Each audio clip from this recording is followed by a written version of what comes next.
Bonjour à tous et bienvenue pour cette deuxième présentation de la deuxième journée, de cette journée ou double journée des tests au Maroc. Et bienvenue à Jean-Luc Cossy qui va animer donc cette deuxième présentation sur le lean testing. Et d'ailleurs, ce sera l'occasion de bien définir ou redéfinir ce que c'est que le lean dont tout le monde parle, mais sans toujours vraiment savoir ce que ça veut dire. Et puis, Jean-Luc, je laisse te présenter un petit peu, et puis après, tu pourras démarrer la présentation. Très bien. Et merci à toi, Jean-Baptiste. Donc, Jean-Luc, écoutez, je suis un passionné en fait des tests logiciels et plus encore donc du lean management qu'on voit aujourd'hui dans les domaines, bien entendu, comme le test, mais comme aussi développement de logiciels ou la gestion de projets informatiques, par exemple. Je suis également donc le président du comité ouest africain des tests logiciels, ce qui témoigne aussi de mon envie de m'engager en fait dans ce domaine. Et je suis également le porteur en fait donc de Cola, qui s'occupe en fait de formation dans le domaine de la qualité de façon générale.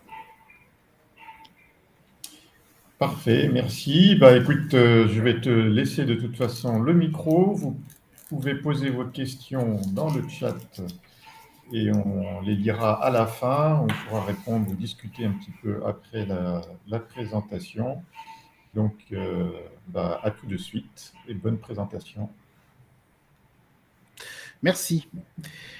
Alors, je voudrais vous parler de lean testing. J'adore ce sujet et j'en parle de façon assez fréquente. Et comme d'habitude, pour en parler, je voudrais vous raconter une petite histoire. Cette histoire concerne une équipe de test. Donc, comme d'habitude, nous savons que les testeurs, voilà, ils vont couvrir beaucoup de choses. Ils sont souvent en contact direct avec les clients parce qu'en général, on considère que c'est eux qui sont un peu à la fin, quel que soit le mode de développement que nous ayons, hein, le mode d'organisation pour produire le logiciel, que ce soit un mode agile ou autre. De toute façon, on considère aujourd'hui quand même que, de façon générale, les testeurs sont ceux qui sont quelque part, j'ai envie de dire, en bout de chaîne avant qu'on arrive chez le client. D'où une certaine sensibilité quelque part du client par rapport à tout ce que nous faisons. Et donc, c'est de là que vient l'importance en fait du métier de test logiciel, en plus de toutes les autres raisons pour lesquelles il faut tester le logiciel et que nous connaissons. Alors, cette équipe, elle est comme toutes les autres, donc elle fait ses tests, j'ai envie de dire de façon tranquille. Elle apprend à comprendre les besoins de ses clients. Mais en fait, derrière, cette équipe a un manager de très haut niveau, qui en fait a plusieurs préoccupations. La première de ces préoccupations, c'est ce qu'on appelle trouver des gains de productivité.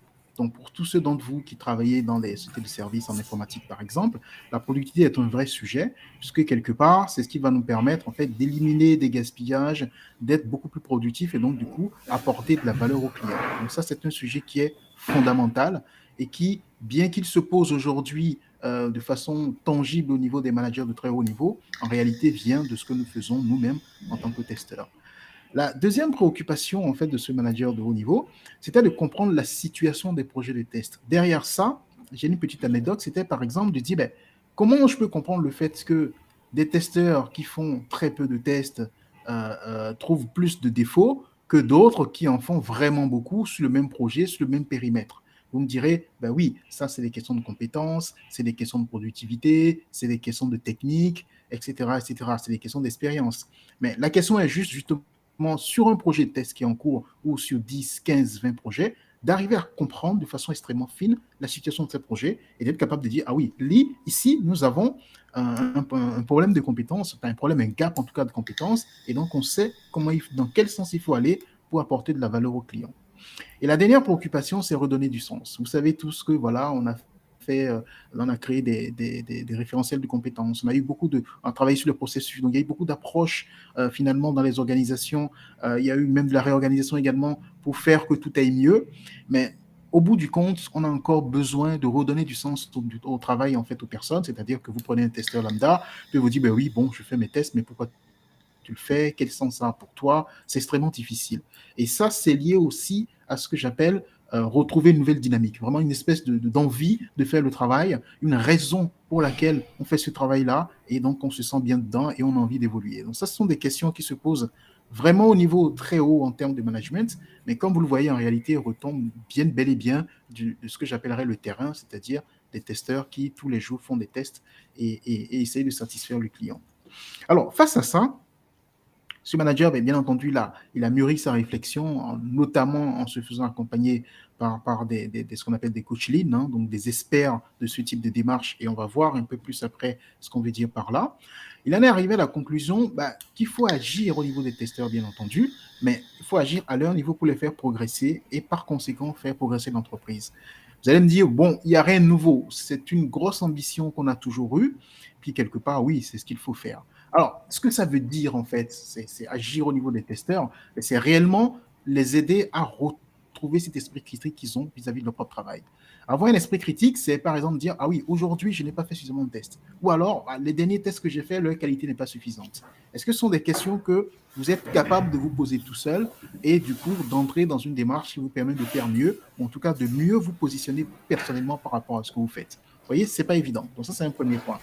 Le deuxième point, ça a été de dire, voilà, en fait, agir au niveau des testeurs, c'est qu'il faut qu'on les accompagne. Il faut qu'ils se donnent des objectifs qui sont collectifs et réalistes.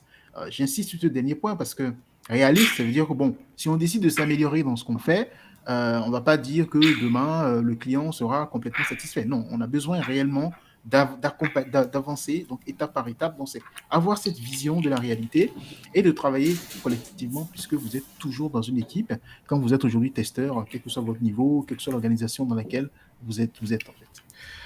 Le dernier point, ça a été de dire, à partir de cette manière de se donner des objectifs collectifs et réalistes, et donc à partir des résultats que cela va donner, hein, ça veut dire que les gens vont faire de petits pas, on va essayer à partir de là de développer de nouveaux savoir-faire. En fait, c'est arriver à sortir des petits pas que les personnes vont faire ensemble, mais ce qui est, voilà, qu'il faut généraliser finalement dans l'entreprise, ce qu'on retient comme étant une bonne pratique, j'ai envie de dire de façon classique, pour qu'on avance. Voilà ces trois ambitions, mais en réalité, ce sont ce que j'appellerais en fait une ossature d'une nouvelle approche que ce manager a décidé de faire, bien entendu, avec l'accompagnement d'un coach. Et ici, il s'agit d'un coach lean.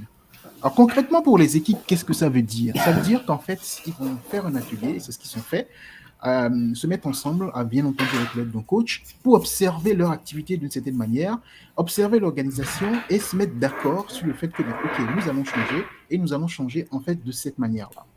C'est de façon extrêmement concrète pour parler de Lean, c'est par exemple découvrir et collecter la voix du client. Donc la voix du client est importante, c'est vrai que ça ressemble à un terme générique, mais en fait il faut comprendre comment il fonctionne, donc comment il faut récupérer cette voix du client, quelles questions il faut poser au client, à quel moment il faut le faire, sous quelle forme il faut le faire, et ensuite, quand on récupère ces éléments, donc on appelle la voix du client, il faut les structurer et à partir de là, pouvoir faire des actions, de petites actions, mais de façon extrêmement concrète et formelle pour qu'on voit ce qu'on est en train de faire et avancer.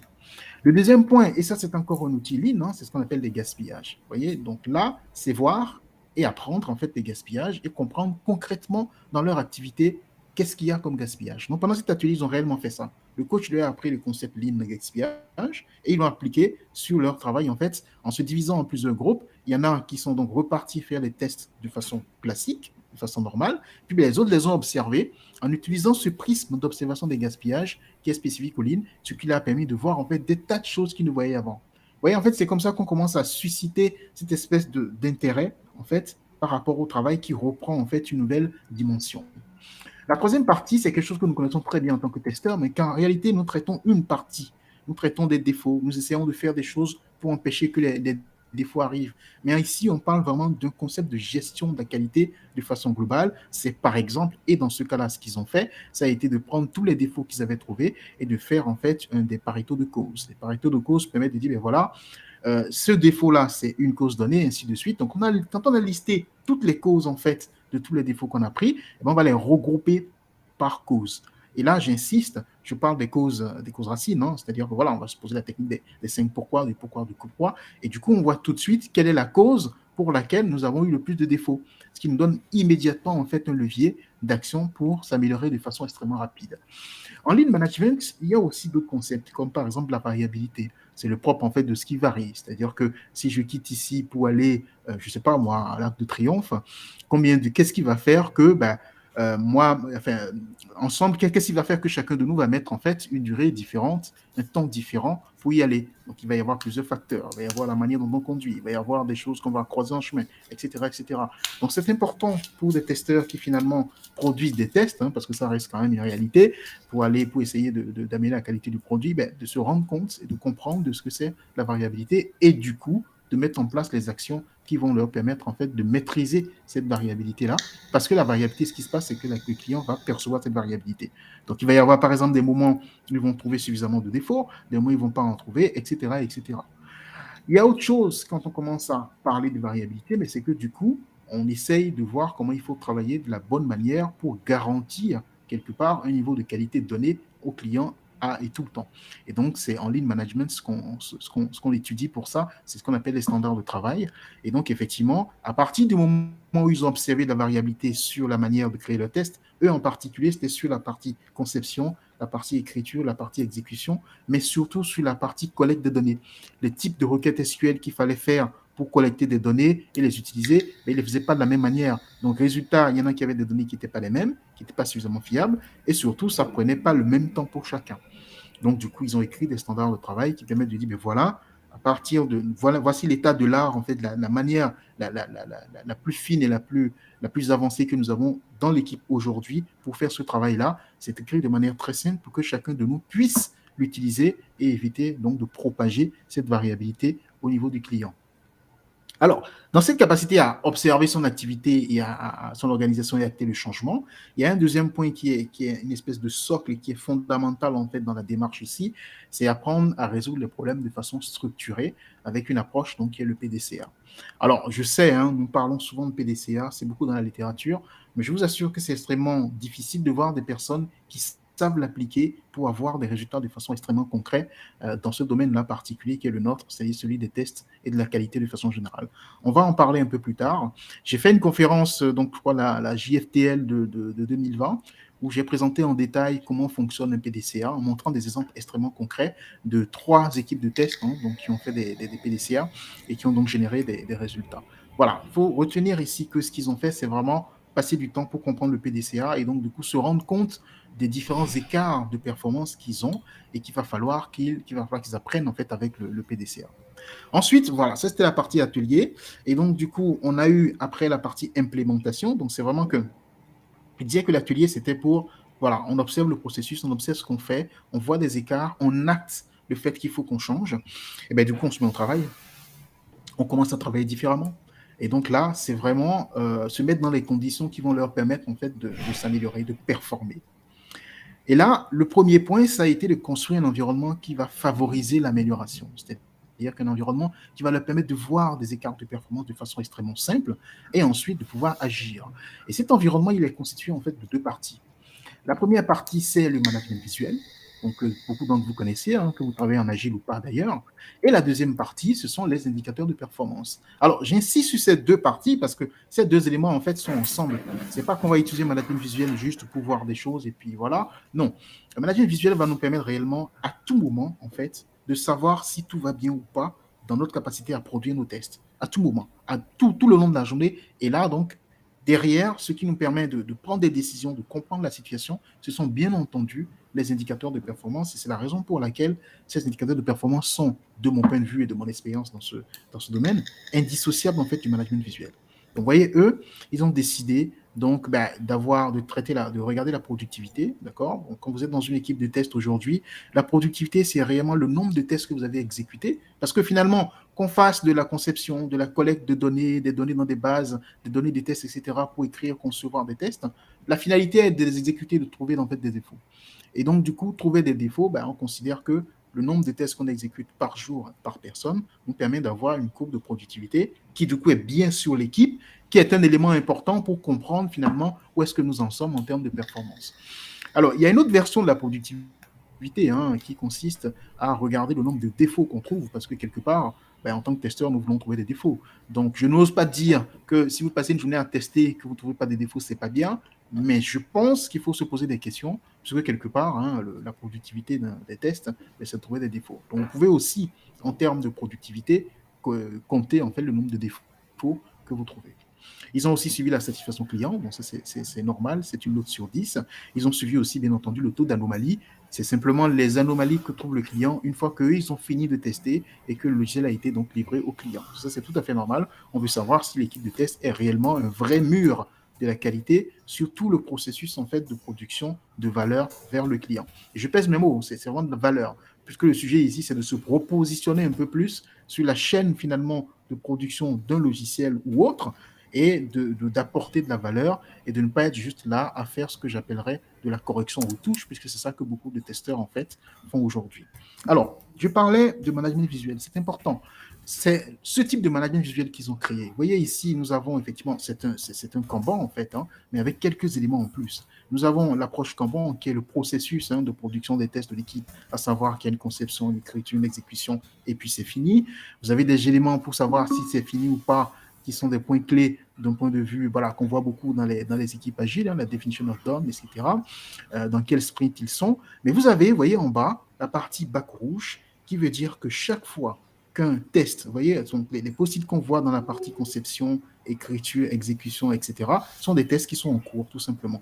Mais chaque fois qu'il y a un souci, ça tombe dans le bac rouge, et ce qu'on fait, c'est qu'on prend les éléments qui sont dans le bac rouge et on les traite. Donc, c'est le responsable de l'équipe qui va faire ça avec quelques personnes. Ça nous permet de nous rendre compte des raisons pour lesquelles les choses sont allées dans le bac rouge. Hein. Ce sont des blocages, des problèmes de compréhension, des difficultés de certaines personnes. Et du coup, on fait des formations ad hoc, ce qui nous permet d'avancer et du coup d'arriver à garantir la productivité. Donc, ce que j'aime au niveau des visuels, la raison pour laquelle je vous présente cette maquette, c'est qu'à droite, vous avez les indicateurs de performance qui sont indissociables, comme je disais, du fait de voir le flux des tests passés. Et en bas donc du bac rouge, vous voyez, on a les PDCA, puisque bien entendu, un PDCA démarre avec un écart de performance. Hein. Par exemple, à la fin de la journée, on n'est pas arrivé à sortir le nombre de tests qu'on avait prévu. Et en réalité, c'est un tout petit PDCA. On peut commencer à se poser les bonnes questions. Qu'est-ce qui s'est passé aujourd'hui, etc., etc. C'est la raison pour laquelle les PDCA sont donc aussi, quelque part, font partie de l'environnement visuel qu'on va créer pour s'assurer qu'on est capable de réussir une journée. Alors, pour réussir une journée, il faut, comme je disais, sur le management visuel, on l'a vu tout à l'heure, on a un flux d'exécution des tests selon la date de livraison. En fait, c'est la technique Lean qu'on appelle le flux tiré. Consiste à dire que j'ai, par exemple, 50 tests à faire à une date donnée. Ben, si je ramène ça à une journée, ça me fait un nombre précis de tests. Hein. C'est pour ça que j'ai dit que le nombre de tests à faire pour une date donnée me donne le nombre de tests à faire dans la journée. Et donc, du coup, il va falloir que je mette en place un système de suivi qui va me permettre de réagir rapidement qu'il y a des blocages pour arriver à ce nombre de tests-là. Et donc, ça, c'est ce qu'on appelle un tableau. Hein. C'est un tableau de suivi de la performance. C'est ce qu'ils ont utilisé. Vous voyez ce qui est là. Vous voyez qu'on a 3 créneaux en fait, dans la journée. Donc, on démarre le matin en se fixant un objectif du jour. Par exemple, aujourd'hui, on dit, ben voilà, nous prévoyons d'arriver à 30 tests exécutés à la fin de cette journée-là. Entre parenthèses, cet objectif peut être aussi en termes de défauts. C'est quand même l'objectif, hein, c'est quand même, j'ai envie de dire, l'objectif premier d'une équipe de test. Ensuite, l'idée, c'est tout le long de la journée d'avoir des points, vous voyez, des points de vérification pour voir où est-ce qu'on en est. L'idée, c'est d'avoir une possibilité de réagir. Donc, à 11 heures, on regarde où est-ce qu'on en est. Mais si on n'avance pas bien par rapport à notre objectif du jour, et je veux dire, sur le nombre de tests à concevoir, à écrire, à exécuter, on a l'opportunité de changer de stratégie, d'organisation au sein de l'équipe. Vous voyez, il y a des personnes qui sont peut-être plus performantes en écriture de tests, etc. Donc, on change de stratégie, et donc, du coup, on rattrape le coup, et du coup, à 15 heures, on regarde où on a encore la possibilité de changer de stratégie, et c'est ainsi qu'en réalité, c'est très dynamique, et donc, on arrive à la fin de la journée avec souvent, parce que les testeurs sont des personnes qui sont, voilà, ils ont beaucoup d'idées, et donc du coup, on arrive à la fin de la journée, on arrive à sauver, ce que j'ai envie de dire, sauver la performance du jour. Donc, voilà un peu le système qui est utilisé et qu'on appelle en fait le flux tiré en ligne. Et bien entendu, ce qu'ils ont fait pendant cette phase en fait d'implémentation, c'est qu'ils ont résolu ce que j'appelle des problèmes, hein, comme je disais tout à l'heure, des écarts de performance en fait, en utilisant donc le PDCA. Alors, ils ont attaqué 2 problèmes principaux. Le premier, ça a été de réduire le nombre d'anomalies internes rejetées. Les anomalies internes rejetées, c'est simplement que des testeurs trouvent des défauts, et en fait, en regardant ces défauts, on se rend compte que ce ne sont pas des défauts en réalité, ce sont de faux défauts quelque part. Vous voyez? Donc ça veut dire qu'il y a eu un problème de compréhension, un problème de compétence ou autre, en fait, qui est survenu voilà, pendant tout le processus de création de tests par le testeur en question. Et donc, ça, c'est un sujet qu'ils ont attaqué. Donc, comment ils l'ont fait? C'est qu'ils ont identifié sur plusieurs jours, même d'ailleurs dans la journée, en fait, le nombre d'anomalies rejetées qu'il y avait, en se disant, bon, d'accord, ça, c'est un problème parce que c'est un écart de performance.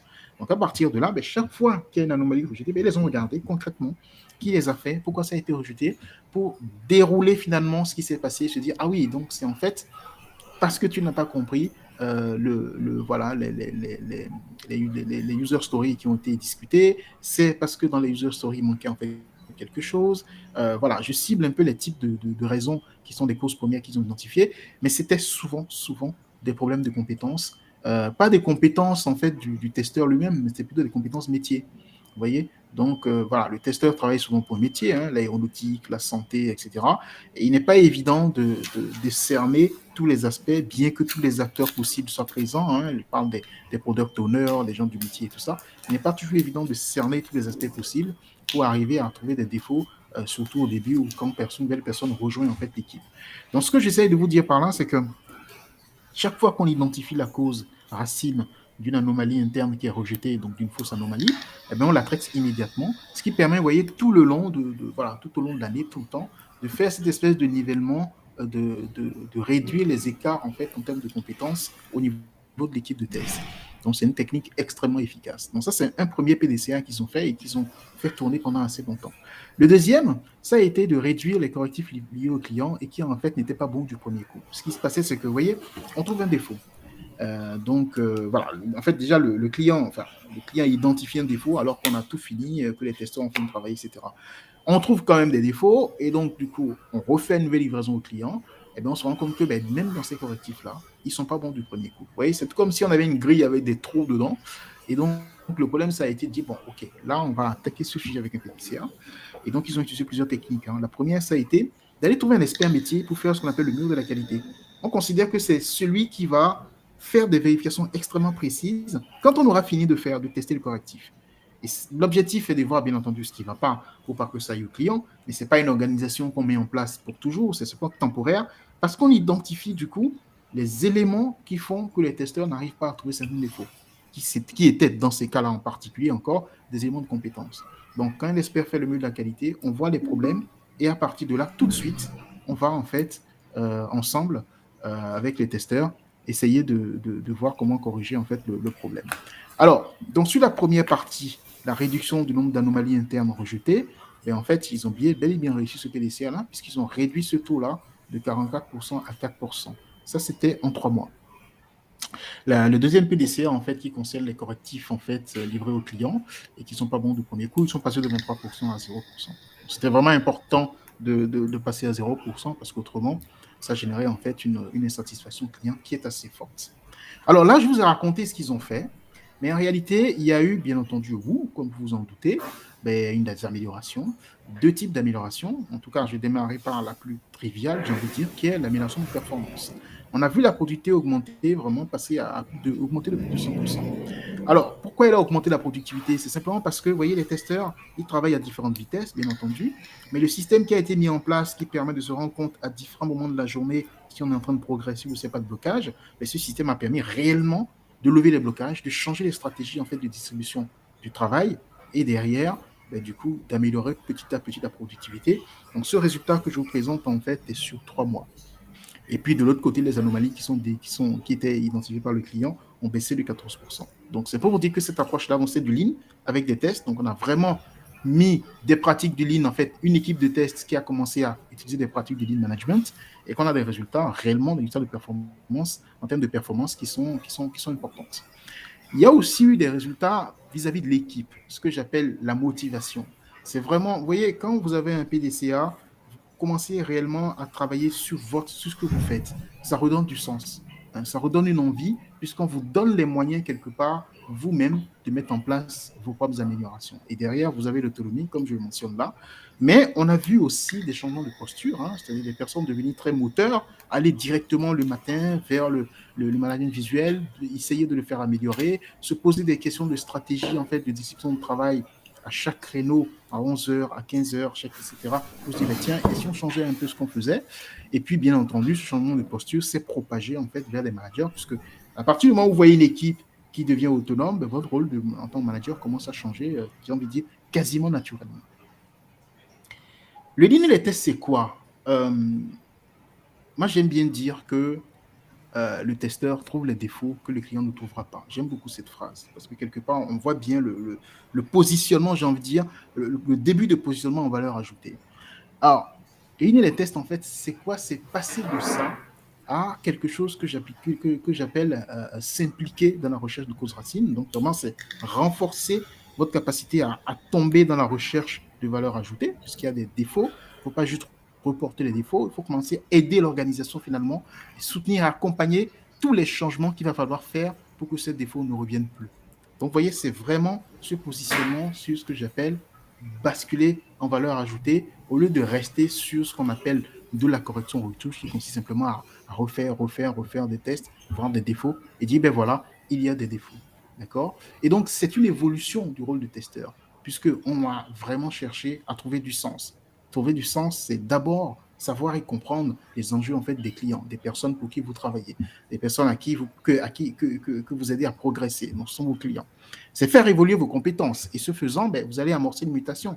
Ça a l'air extrêmement simple, vous voyez. Apprendre et commencer à pratiquer le PDCA, ben, c'est déjà une évolution de compétences. On n'est pas sur une évolution de compétences techniques dans le domaine des tests, comme on a l'habitude de le voir, mais on est réellement sur une mutation.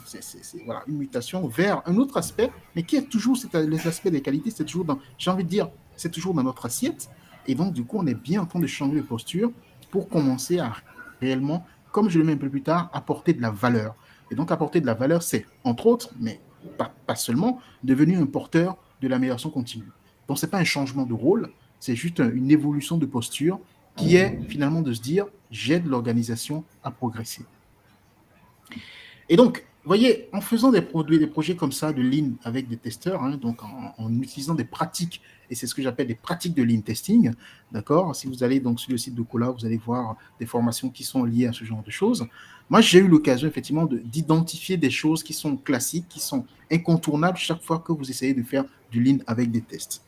Ces choses-là, le premier point, donc une première pratique, en fait, c'est travailler avec management visuel, comme je l'ai montré tout à l'heure. Management visuel vous permet de fédérer l'équipe. Ça permet en fait à un ensemble de personnes de comprendre ensemble la situation, de voir ensemble ce qu'il faut faire et d'agir concrètement, encore une fois, ensemble. Et c'est pour ça d'ailleurs que vous le voyez dans toutes les autres démarches, hein, agiles ou autres. Donc c'est fondamental. Il faut travailler avec un management visuel pour voir le flux des tests, en fait. Et ça vous donne tout de suite une autre approche du travail. La deuxième pratique, c'est rendre visible et gérer la performance, un peu comme je l'ai montré tout à l'heure avec cette équipe. Ben, gérer la performance, c'est se poser des questions très basiques sur les indicateurs. Comment nous, on va savoir aujourd'hui si les tests que nous écrivons chaque jour, que nous exécutons, etc., sont bons ou pas bons? Et donc, vous démarrez avec 1, 2 indicateurs et au fur et à mesure des jours, vous posez les bonnes questions et vous les changez. On est réellement dans votre capacité à évoluer et pareil, c'est encore du PDCA. Et donc, il faut le faire, rendre visible et gérer la performance pour vous, pour votre équipe, mais aussi pour toutes les personnes avec lesquelles vous travaillez qui vont mieux comprendre les challenges que vous rencontrez et aussi voir comment vous êtes en train de vous améliorer. La troisième pratique, c'est une capacité à trouver encore plus de défauts. Ben oui, parce que, vous voyez, c'était cette histoire de paradoxe du pesticide que vous voyez dans les formations ISTQB au niveau fondation. Ben, si vous avez une approche, une stratégie ou autre de test, il est normal que vous essayiez de la faire évoluer en fait de projet en projet, de client en client. Mais la capacité à trouver des défauts est fondamentale. Si vous faites des tests, jusqu'à un certain moment que vous ne trouvez pas de défauts, vous devez changer de stratégie. Vous devez toujours, tout le temps, développer cette nouvelle manière-là. Peut-être qu'il faut faire plus de tests exploratoires. Peut-être qu'il faut, j'ai envie de dire, standardiser beaucoup plus ce que vous apprenez des tests exploratoires pour construire une espèce de connaissance que vous pouvez utiliser. Mais donc, voilà, il faut se forcer à faire ces trucs-là. Et là, encore une fois, la démarche de PDCA est très bien, de façon itérative, qui vous permet de dire, voilà, on a trouvé ça, on a essayé ça, et vous avancez, vous expérimentez en fait sur des nouvelles manières de faire. Moi, j'ai vu beaucoup ce qu'on appelle l'admissibilité au test, c'est-à-dire qu'on donne le logiciel et puis on commence à le tester. Non, on voit beaucoup, et d'ailleurs, c'est recommandé dans beaucoup d'ouvrages aujourd'hui, dans beaucoup de documents qui parlent de manière de faire des tests.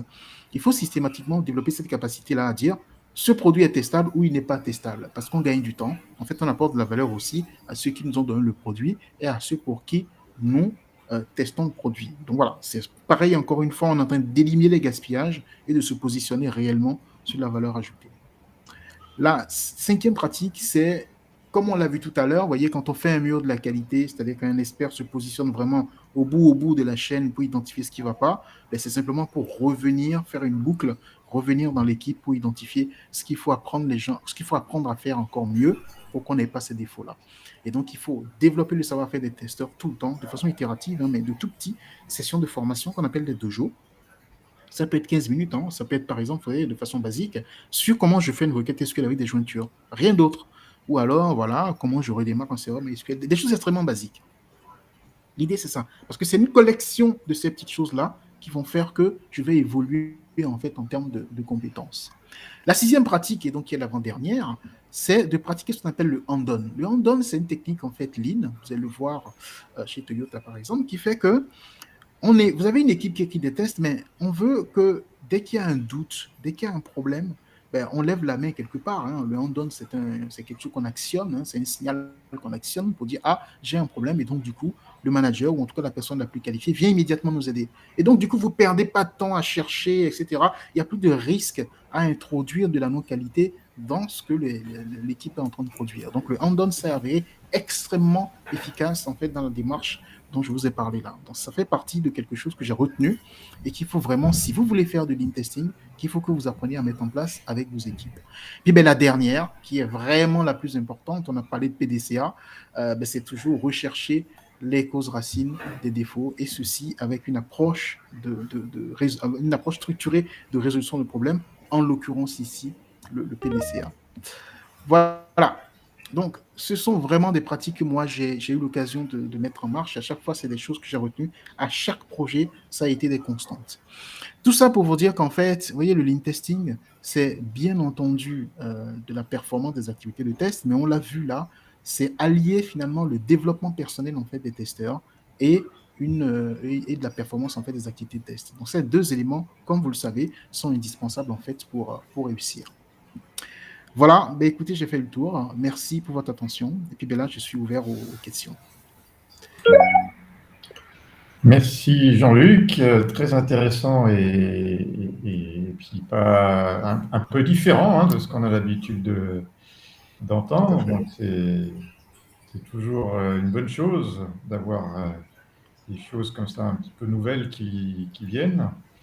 Alors, je vais peut-être commencer d'abord par les questions. Il y a quelques questions dans le chat, des questions assez pratiques. D'abord, combien ça prend de temps pour mettre en œuvre la démarche lean testing? C'est peut-être un peu général comme question, mais... Bien sûr. Alors, oui, alors, effectivement, donc c'est une démarche que vous pouvez mettre en place à votre rythme. Moi, les expériences que j'ai pu faire, c'est 3 mois. Voilà, entre le moment où on commence à se poser les questions et qu'on met en place ces pratiques-là, vous voyez, nous sommes dans un système là d'apprentissage, hein, donc il faut vraiment développer les personnes et les accompagner régulièrement pour qu'ils mettent en place petit à petit ces pratiques-là et qu'ils se rendent compte des résultats. Ben, les premiers résultats là, de ce que je vous ai montré, ça a été 3 mois. Donc au bout de 3 mois, on a vraiment des résultats tangibles. Donc vous pouvez compter voilà, sur un espace-temps, si je puis dire, de 3 mois. Super. Réponse claire et précise. Deuxième question, est-ce qu'il y a des prérequis pour la démarche lean testing?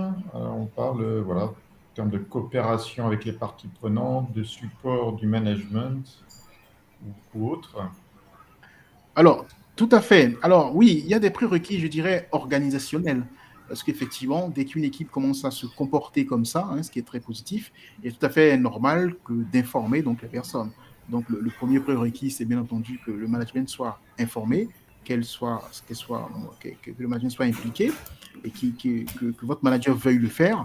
Dans tous les cas que j'ai vus, ça ne pose aucun problème, bien au contraire. Donc voilà, il faut avoir une espèce de sponsor, un manager qui vous supporte, qui est prêt à avancer avec vous pour aller dans cette démarche-là. Le deuxième prérequis, c'est vraiment informer votre organisation. On est là sur des éléments qui s'apparentent aussi à de la gestion du changement et il est important, effectivement, selon la configuration de l'organisation, de se poser des questions, de dire, ben voilà, il faut qu'on informe nos parties prenantes, que nous allons commencer à livrer peut-être de façon plus fréquente, etc., etc. Voilà, donc je vois que ces deux prérequis qui sont, je dirais, plus de façon plus organisationnelle, en fait, pour démarrer cette démarche. Ok, très bien. Alors, encore d'autres questions. Alors, cette fois plutôt sur l'histoire ou l'histoire du lean testing. Donc, je ne sais pas si tu peux nous dire deux mots. Depuis quand ça se développe ou ça Oui, existe? alors, bien sûr, bien sûr. Alors, le lean, enfin, vrai, le lean, en fait, le lean testing est quelque chose ou plutôt faire du lean dans les activités de test, c'est quelque chose que moi j'ai commencé à pratiquer dans les années 2011-2012. Il faut dire que ça vient simplement du fait que le Lean IT a pris de l'essor. Donc aujourd'hui, on fait du Lean dans les activités, comme je disais, de projet, de support, etc., de développement de logiciel. Et donc, quelque part, ça a très naturellement glissé. J'ai envie de dire, les testeurs ont été embarqués. Et puis, on a commencé à voir des choses, comme je l'ai montré, à des pratiques qui sont très spécifiques aux équipes de test. Donc, il y a beaucoup d'entreprises aujourd'hui qui ont ces pratiques-là, mais il faut le voir en termes d'essor ou en termes d'avènement, si je puis dire, dans le contexte de l'INIT, en fait. L'INIT existe déjà depuis dans les années 70-80. Ok. Et encore une autre question. Alors, le lean testing peut-il s'appliquer sur l'automatisation des tests? Je ne sais pas si tu as eu des expériences à ce sujet. Tout à fait, tout à fait. En fait, là, vous voyez, on est sur des pratiques qui vont vraiment être centrées sur les personnes. Donc, on a des équipes aujourd'hui. Moi, j'ai pu travailler avec des équipes où il y avait des personnes qui faisaient de l'automatisation, des personnes qui faisaient des tests manuels, des personnes qui étaient spécialisées même dans les tests de performance avec des outils pour générer du trafic HTTP, etc. Et donc, oui, ça ne pose aucun problème. C'est simplement ce que vous faites qui est différent. Donc, la différence, c'est simplement que, oui, vous n'exécutez pas les tests de la même manière. Donc, la question, c'est de dire, si on a des personnes dans l'équipe qui font, par exemple, les tests automatisés, comment on suit la performance de l'ensemble? Donc, ça ne pose aucun problème. Il faut simplement s'entendre sur la manière de suivre la performance par rapport aux tests automatisés, par exemple. Donc, ça se fait sans problème. Super. Alors, une autre question. Alors là, peut-être qu'il faudra qu'on se mette à deux pour répondre. On va essayer en tout cas. Mais est-ce qu'il y a un lien entre le lean testing et TMMI? Alors, je ne sais pas, Jean-Luc, si tu connais bien Alors, oui. TMMI, mais... Effectivement, je ne suis pas un expert de TMA et je pense qu'effectivement, il faudrait qu'on se mette à deux pour répondre à ça. Moi, je connais bien TMMI et toi, tu connais bien le lean testing, donc on peut peut-être voilà. On va y arriver. Donc oui, alors, moi ce que je peux dire d'emblée, c'est que en fait, vous voyez que c'est juste le positionnement qui est important, qui permettra justement de le positionner par rapport au TMMI. Là, on va être vraiment sur apporter un certain nombre de nouvelles pratiques aux personnes avec des focus dont typiquement la performance et le développement des personnes. Et bien entendu, tout ça pour apporter la valeur au client. Voilà un peu le positionnement. Mais peut-être que toi, Jean-Baptiste, du coup, par rapport au positionnement du TMMI, tu aideras donc la personne qui a posé la question à bien cibler le... Oui, je trouve que c'est une question très intéressante du coup. Alors dans TMMI, c'est un référentiel de bonnes pratiques pour évaluer la maturité de l'organisation en termes de tests logiciels et puis donc l'améliorer. Donc il y a cette notion bien sûr d'amélioration des processus de test. Et alors évidemment le lean testing, je pense qu'il faudrait le placer au niveau 5 de TMMI. TMMI, il y a plusieurs niveaux et le niveau le plus élevé, c'est le niveau 5. Et le niveau 5 porte justement sur la mise en place de tout ce qui est amélioration continue et de tout ce qui est justement, comme tu l'as montré dans ta présentation, analyse systématique des causes racines, etc. Donc, je pense qu'il y aurait beaucoup de points communs et peut-être ce serait une bonne manière de mettre en œuvre ce niveau 5 TMMI en appliquant, pourquoi pas, le lean testing. Ouais. Il y aurait sûrement une synergie là-dedans à trouver. C'est ça. Ok. Très bien. Bah, écoute, je ne vois pas d'autres questions, mais il y en a déjà eu pas mal, donc c'était très bien. Donc voilà, en plus, je pense que c'est intéressant de t'avoir lors de la journée marocaine, puisque Voilà, ça représente un peu l'Afrique, toi, l'Afrique de Bien sûr, l'Ouest, nous, bien le sûr, Maroc, et je pense que ce sera important qu'on fasse de plus en plus de choses ensemble bien à sûr. l'avenir. Et puis, ben voilà, écoute, je ne sais pas si tu veux dire un mot de conclusion avant qu'on... Oh, ben, écoute, simplement pour remercier hein, toutes les personnes qui sont là et qui sont venues simplement parce qu'ils s'intéressent donc à ce sujet-là qui est de l'in-testing. Et comme tu l'as si bien dit, effectivement, dans un futur très proche, on va mettre en place un certain nombre de synergies pour qu'effectivement on puisse montrer de nouvelles choses et montrer des pratiques, de nouvelles pratiques en fait dans le domaine du test en fait. Parfait. Merci beaucoup, Jean-Luc. Et puis, à bientôt, À ici bientôt. ou ailleurs. Et puis, ben, je rends la parole à Anas, peut-être. Merci, merci Merci. beaucoup. Et je retiens la mise en œuvre d'une synergie entre le CMT, le Comité marocain de logiciel, et l'Ouest TV, Sud-Ouest, Très bien. non, Ouest africain. C'est D'accord, West ouais. Africa. Oui, Ouais, Ouest West Africa, Africa, ça peut être absolument. standard. Ça roule, ça Tout à roule. fait. Avec Avec plaisir, plaisir. Jean-Luc. Oui. À bientôt. Merci, au revoir. À bientôt. Merci. Au revoir.